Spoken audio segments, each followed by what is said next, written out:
حضرت یحییٰ علیہ السلام کے کرتے سے جو خون نکل رہا تھا اب وہ خون سوکھ گیا ہے، جس سے یہ یقین ہو گیا کہ پیغمبر کے والد کا انتقال ہو گیا ہے اور ان کے ہاں کوئی اولاد بھی نہیں ہے، جس کا مطلب یہ ہے کہ اب آخری رسول پیدا نہیں ہوں گے۔ یہ خوشخبری ساری دنیا یہود میں پھیلا دی گئی۔ مدینہ سے لے کر شام تک جشن منایا گیا اور یہودی بڑے مطمئن تھے، مگر ان سے ایک بنیادی غلطی یہ ہوئی کہ یہ تو معلوم کر لیا کہ پیغمبر اسلام اس دنیا میں نہیں آئے، یہ تو پتہ چلا لیا کہ عبداللہ کے ہاں کوئی اولاد نہیں تھی، مگر یہ معلوم کرنا بھول گئے کہ کیا ایسا تو نہیں ہے کہ جناب عبداللہ کی بیوی حضرت آمنہ حاملہ ہوں اور کچھ مہینے کے بعد بچہ پیدا ہو جائے۔ اس طرف ان کا خیال گیا ہی نہیں۔ یہ دیکھ کر مطمئن ہو کر گھر چلے گئے کہ عبداللہ کے ہاں کوئی اولاد نہیں ہے، لیکن جب 12 ربیع الاول کو عجیب و غریب واقعات پیش آئے، عوام کو اتنی معلومات نہیں ہے، لیکن یہودی علماء پریشان ہو کر بیٹھے ہیں، کیونکہ انہوں نے اپنی کتابوں میں پڑھا ہوا ہے کہ یہ سارے واقعات اس زمانے کے ہیں جب آخری رسول پیدا ہوگا۔ مگر یہ کیا ہوا؟ آخری رسول کیسے پیدا ہو گیا؟ کیونکہ آخری رسول کے والد کو ہم نے پورے یقین کے ساتھ قتل کیا کہ یہی رسول کے والد ہیں، اور حضرت یحییٰ کے کرتے نے بھی گواہی دی کہ یہی والد ہیں۔ یہ بھی ہم نے پتہ چلا لیا کہ ان کے ہاں کوئی اولاد نہیں ہے، پھر یہ رسول کہاں سے آ گئے؟ اب پریشان ہیں کیونکہ ان کی کتاب میں لکھا ہوا ہے کہ آخری رسول عبداللہ کے ہاں پیدا ہوں گے اور یہ عجیب و غریب واقعات پیش آئیں گے۔ اب حیران ہیں کہ عبداللہ کے ہاں تو رسول پیدا نہیں ہوئے، اور اگر کسی اور کے ہاں پیدا ہوئے ہیں تو یہ ہماری کتاب کے برعکس ہے۔ فوراً ایک گروہ بنایا گیا تاکہ وہ مکہ میں جا کر تحقیق کرے۔ جب یہ لوگ مکہ پہنچے تو اس وقت پیغمبر اسلام کو مکے سے حضرت حلیمہ سعدیہ کے مکان میں منتقل کیا جا چکا تھا، اور پیغمبر اسلام کی پیدائش کو 2 ماہ گزر چکے تھے۔ اب یہ یہودی پریشان ہو کر ڈھونڈ رہے ہیں کہ کون سا بچہ ایسا ہے جو 2 ماہ پہلے پیدا ہوا ہوگا، مگر کوئی ایسا بچہ نظر نہیں آ رہا۔ کسی سے پوچھ نہیں سکتے، کیونکہ مکے میں 2 مرتبہ یہودی سازش کر کے گئے ہیں۔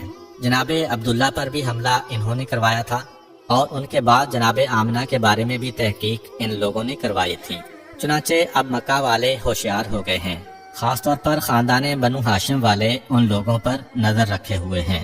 یہودیوں کا کوئی گروہ کسی سے سوال نہیں کر سکتا، اب پوچھ کسی سے نہیں سکتے، ایک ایک گھر پر تاک لگائے بیٹھے ہیں، خانہ کعبہ میں دیکھتے ہیں، باپ کی گودوں میں دیکھتے ہیں، مگر کوئی 2 مہینے کا بچہ نظر نہیں آ رہا۔ ناکام واپس لوٹ گئے، اب آ رہے ہیں، جا رہے ہیں، اور مسلسل تحقیقات کر رہے ہیں، مگر ان کی تحقیقات ناکام ہو رہی ہیں، کیونکہ پیغمبر اسلام تو اس وقت مکے سے باہر ہیں۔ البتہ جب پیغمبر اسلام کی عمر 7 سال کی ہو گئی اور پیغمبر مکے مستقل طور پر آ گئے تو اس زمانے میں بھی یہودیوں کا ایک گروہ مکے آیا ہوا تھا۔ اس کی نگاہ اس نوجوان پر پڑی تو یہ دیکھ کر چونک اٹھے کہ یہ نوجوان جو اپنے دادا اور چچا کے ساتھ چل رہا ہے، اس کے چلنے کا طریقہ، اس کی بات کا طریقہ بالکل وہی ہے جو ہماری کتابوں کے مطابق آخری رسول کا طریقہ ہے۔ اس کے سر پر بادل سایہ بھی کر رہا ہے، یہ جس درخت کے قریب سے گزرتا ہے درخت کی شاخ ایک مرتبہ جھک جاتی ہے، یہ جس پتھر کے قریب جاتا ہے پتھر کلام کرنے لگتا ہے، یہ جس طرف جائے راستے میں کوئی رکاوٹ ہو تو رکاوٹ خود بخود ہٹنے لگتی ہے۔ یہ سب نشانیاں تو آخری رسول کی نشانیاں ہیں، لیکن اگر یہ آخری رسول ہے تو یہ تو 25 سال کا نوجوان نظر آ رہا ہے، جبکہ ہمارے علم اور ہماری کتابوں کے مطابق اس کو 7 سال کا نوجوان ہونا چاہیے۔ یہودیوں کے اس گروہ نے اپنے علماء سے مشورہ کیا، انہوں نے کہا کہ خوب اچھی طرح دیکھ لو، یہی اگر آخری رسول ہے تو اسے قتل کر دو۔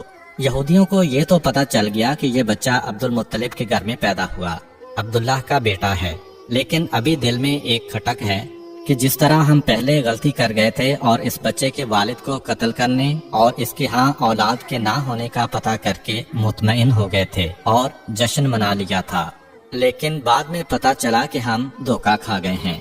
ابھی بھی ایسا نہ ہو کہ ہم اس نوجوان کو قتل کر کے چلے جائیں اور ہم مطمئن ہو جائیں اور 20 سال بعد پتہ چلے کہ رسول تو ابھی زندہ ہے۔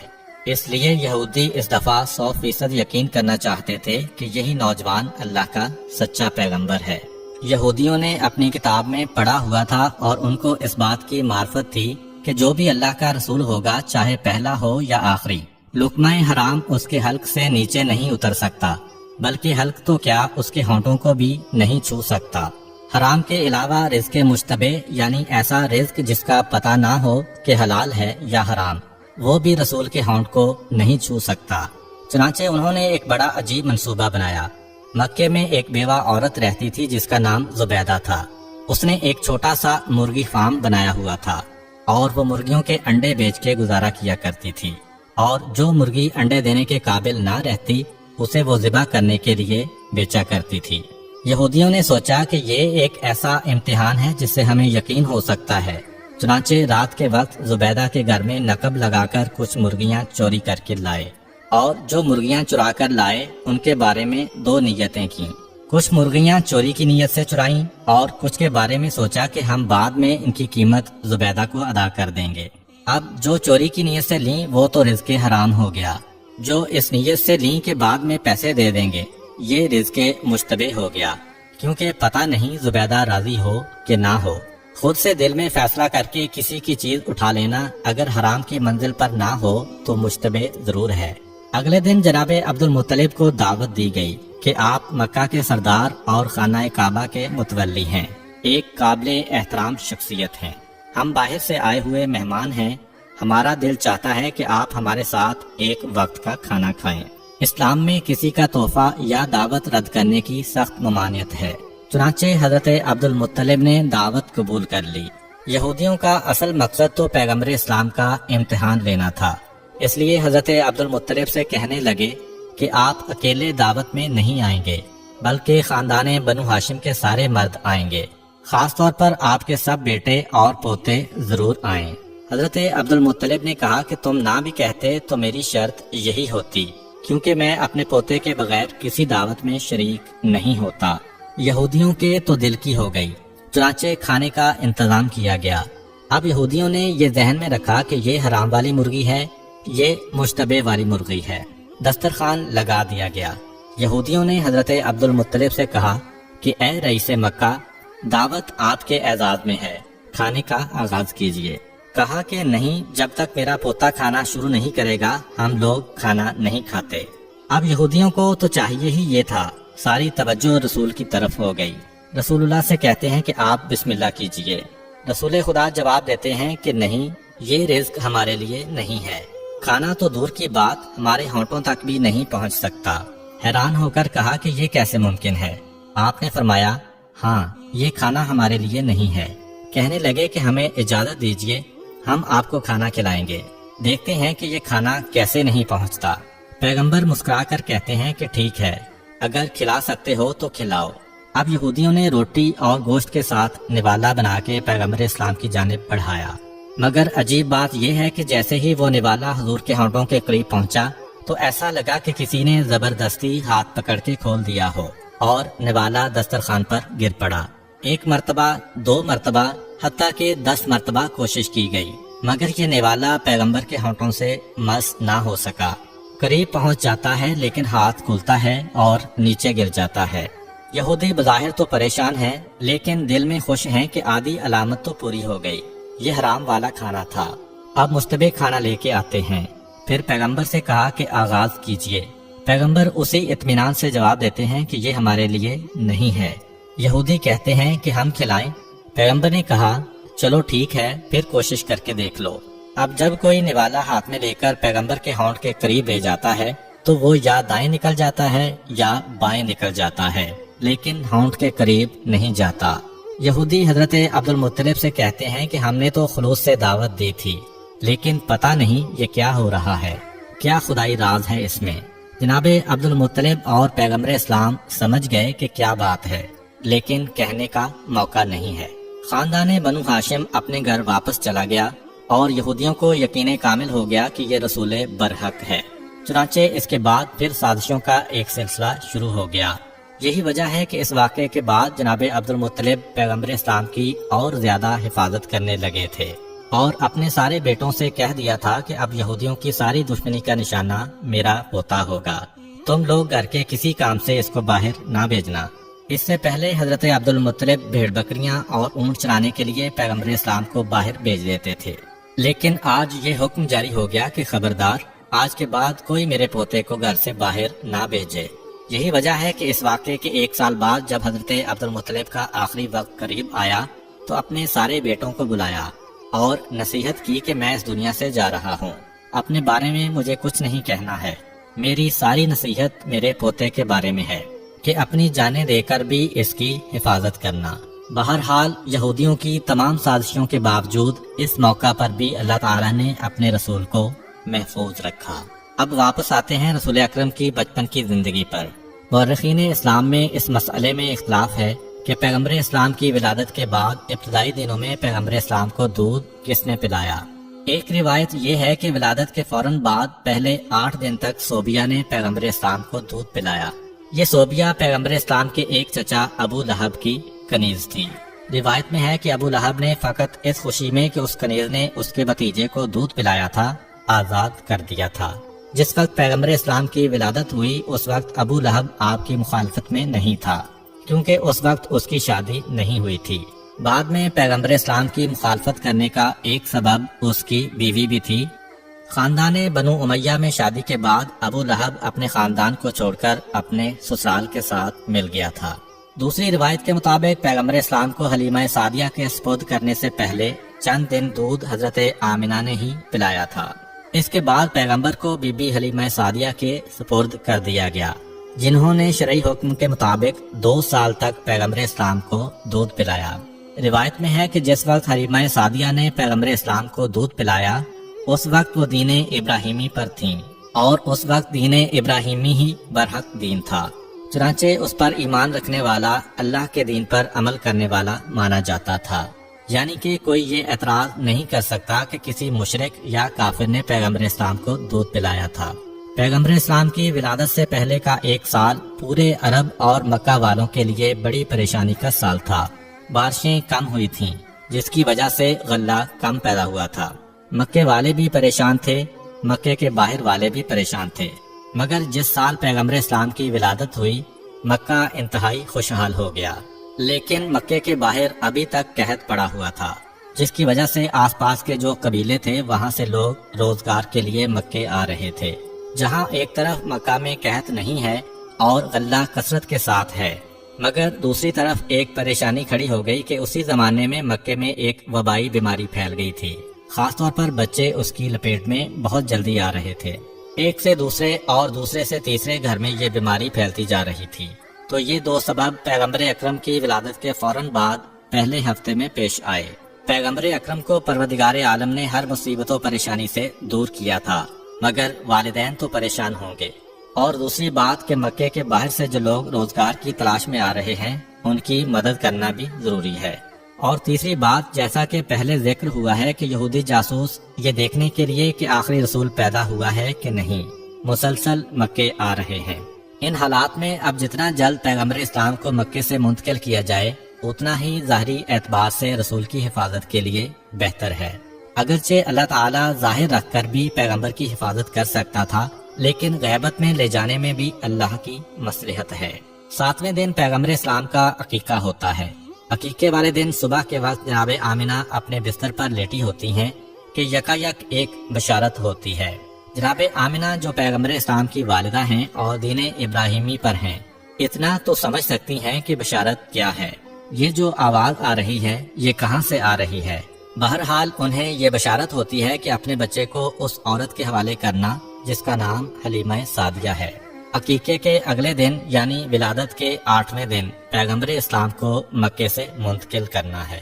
جیسا کہ پہلے ذکر ہوا کہ مکے سے باہر قحط پڑا ہوا تھا، لیکن قحط نہ بھی پڑتا تب بھی عربوں کا یہ طریقہ تھا کہ سال میں 2 دفعہ موسم بہار میں یعنی سردی کے فوراً بعد اور موسم خزاں میں یعنی گرمی کے فوراً بعد جو آس پاس کے دیہات تھے وہاں کی عورتیں مکے میں آتی تھیں اور ایک ایک شخص کے دروازے پر جاتی تھیں کہ اگر آپ کا کوئی بچہ ہے تو ہمیں دیجئے، ہم اس کی پرورش کریں گی، اسے دودھ پلائیں گی، اور جو اجرت طے پائے اس پر بچہ ان کے حوالے کر دیا جاتا۔ تو مسلسل قحط کے زمانے میں تو اور زیادہ عورتیں آ رہی تھیں۔ 8ویں دن جناب عبد المطلب اپنے غلام کو بلا کر کہتے ہیں کہ جا کر مکے کے بازاروں میں، گلیوں میں اور جہاں یہ عورتیں جمع ہوتی ہیں وہاں جا کر معلوم کرو کہ کیا کوئی ایسی عورت ہے جو میرے اس بچے کو لے جانے کے لیے تیار ہو۔ ادھر غلام گیا ادھر جناب آمنہ کی کنیز آتی ہے اور کہتی ہے کہ ہماری ملکہ آمنہ نے یہ درخواست کی ہے کہ آپ جس کا بھی انتخاب کریں ایک دفعہ اسے میرے پاس ضرور بھیج دیجئے گا۔ مکے سے کچھ فاصلے پر قبیلہ بنی سعد عرب کا ایک بہت بڑا قبیلہ تھا۔ بی بی حلیمہ کا تعلق اسی قبیلے سے تھا، اسی نسبت سے نام ہو گیا حلیمہ سعدیہ۔ جناب حلیمہ سعدیہ کہتی ہیں کہ ہم لوگ اپنے دستور کے مطابق سال میں 2 دفعہ مکے جاتے تھے اور جانے کے بعد وہاں کے صاحبان دولت اور جو سردار ہیں ان کے بچوں کو لے کر آتے تھے۔ اس سال ہمیں جانے کی جلدی تھی کیونکہ ہمارے علاقے میں قحط شدید سے شدید ہوتا جا رہا تھا۔ جائیں گے تو کسی صاحب دولت کا کسی سردار کا بیٹا ملے گا تو ہماری پریشانی دور ہو جائے گی۔ چنانچہ ہمارا قافلہ نکلا، سارا قبیلہ ایک ساتھ چل رہا ہے، پورے قبیلے کا ایک ہی پیشہ ہے، مرد اور عورتیں سب ساتھ جا رہے ہیں۔ جناب حلیمہ سعدیہ کہتی ہیں کہ میں اس پورے سفر میں بے حد پریشان رہی، اس لیے کہ میں جس سواری پر سوار تھی وہ ایک گدھی تھی اور بیمار تھی، اس سے چلا نہیں جا رہا تھا، بڑی سست رفتاری سے چل رہی تھی۔ اب میں بھی شرمندہ کہ قبیلے والے میری وجہ سے پریشان ہیں۔ قبیلے والوں کے آپس میں ایسے تعلقات ہیں کہ کسی کو چھوڑ کر قبیلہ آگے بھی نہیں بڑھ سکتا۔ میرے سست جانور کی وجہ سے سارے قبیلے کو آہستہ آہستہ چلنا پڑ رہا ہے۔ اب اگرچہ کوئی زبان سے نہیں کہہ رہا لیکن مجھے معلوم ہے کہ ان سب کو جلدی ہے کہ مکے جائیں اور پیسے لے کر آئیں تاکہ ان کی زندگی میں راحت و آسانی آئے۔ دوسرا میرا مسئلہ یہ تھا کہ قحط کی وجہ سے میرے پاس کھانے کے لیے تو کچھ تھا نہیں، اپنی غذا کے لیے فقط ایک اونٹنی تھی، اس کا دودھ نکال کے ہم لوگ پیا کرتے تھے، مگر آج کے دن اونٹنی بھی بیمار تھی اور اس کے پاس دودھ بھی زیادہ نہیں تھا۔ بہت تھوڑا سا دودھ جو ہم کبھی اس کے تھنوں سے نکالتے تھے وہ ہم سب استعمال کرتے تھے اور سب بھوکے رہ جاتے تھے۔ حالات ایسے ہیں کہ کوئی کسی سے کچھ مانگ بھی نہیں سکتا۔ اور تیسری پریشانی میرے ساتھ یہ ہوئی کہ خود میری گود میں جو بچہ تھا اس کو پلانے کے لیے بھی میرے پاس دودھ نہیں تھا، اس لیے کہ میرے دائیں سینے میں دودھ بالکل خشک ہو چکا تھا، بائیں سینے میں دودھ تھا مگر اتنا کم کہ میرا اپنا بچہ بھوکا رہ جاتا تھا۔ غذا بھی کم مل رہی ہے، ویسے بھی جناب حلیمہ کو اس وقت بیماری ہے۔ اب انتہائی پریشان کہ ہم چل تو رہے ہیں مگر ان ساری مصیبتوں کے ساتھ چل رہے ہیں، نتیجہ کیا ہوگا؟ خیر آہستہ آہستہ چلتے ہوئے ہم مکہ میں داخل ہو گئے۔ مکے میں داخل ہونے کے بعد مجھے تو اپنی سواری کے جانور اور اپنی اونٹنی کی بھی فکر ہے، اور مجھے خود اپنی بھی فکر ہے کہ اگر میں نے کسی بچے کو گود لے بھی لیا تو لازمی طور پر دینے والا پہلی تحقیق یہی کرے گا کہ اس کے بچے کو پیٹ بھر کر غذا ملے گی یا نہیں، اور میری حالت ایسی ہے کہ میں اپنی اولاد کو بھی دودھ نہیں پلا پا رہی ہوں۔ میں انتہائی پریشان تھی جس کی وجہ سے میں دوسری عورتوں کے ساتھ نہ جا سکی۔ پورا قبیلہ مکے میں ہے اور مجھے اطلاع ملی کہ مکے کے اندر جتنے بھی مالدار آدمی ہیں، جتنے بھی صاحب حیثیت آدمی ہیں، ان سب کے بچے تو دوسری عورتوں نے لے لیے اور مجھے کہیں سے کوئی بچہ نہ مل سکا۔ اب میں انتہائی پریشان کہ کیا کروں۔ یکایک میرے کان میں کچھ غلاموں کی آواز آئی جو یہ کہتے ہوئے مکے کی گلیوں اور بازاروں میں جا رہے تھے کہ اگر کوئی عورت باقی بچی ہو تو وہ حضرت عبد المطلب کے پاس آئے اور ان کے یتیم پوتے کو اپنی نگرانی میں لے لے۔ جناب حلیمہ سعدیہ کہتی ہیں کہ عبد المطلب کا نام بڑا نام ہے، مکے کے سردار ہیں، سارا عرب ان کو جانتا ہے۔ حیران ہیں کہ پھر ایسی کیا وجہ ہے کہ اس بچے کو کوئی گود میں لینے والا نہیں ہے اور غلاموں کو آواز لگانا پڑ رہی ہے، پھر بھی کوئی تیار نہیں ہو رہا۔ اپنے ساتھیوں سے پوچھا کہ تم عرب کے سارے مالدار گھرانوں کے بچوں کو لے کر آئی ہو لیکن سب سے اہم گھرانے کو چھوڑ دیا، تو انہوں نے جواب دیا کہ بے شک اعلان عبد المطلب کی جانب سے ہو رہا ہے، مگر جس کے لیے اعلان ہو رہا ہے اس کا باپ نہیں ہے، یہ یتیم ہے، اور جب باپ نہیں تو ہمیں یہ توقع نہیں کہ اس بچے کی پرورش سے ہمیں کوئی نفع پہنچے گا، اس لیے کہ جو حق باپ ادا کرتا ہے دادا وہ حق ادا نہیں کر سکتا، اس لیے ہم ڈرتے ہیں کہ عبد المطلب کا نام سن کر ہم اس بچے کو لے تو جائیں گے مگر باپ نہ ہونے کی وجہ سے ہمیں پورے پیسے نہیں ملیں گے۔ جناب حلیمہ سعدیہ کہتی ہیں کہ یہ بات میری سمجھ میں بھی آ گئی، اس لیے اعلان سننے کے باوجود میں وہاں پر نہیں گئی۔ میں نے کوشش کی کہ اگر ہو سکے تو کسی اور گھرانے سے کوئی بچہ مل جائے، لیکن پتہ چلا کہ مجھ سے دیر ہو گئی، اور جتنے بھی مالدار گھروں کے بچے ہیں نہ صرف یہ کہ وہ جا چکے ہیں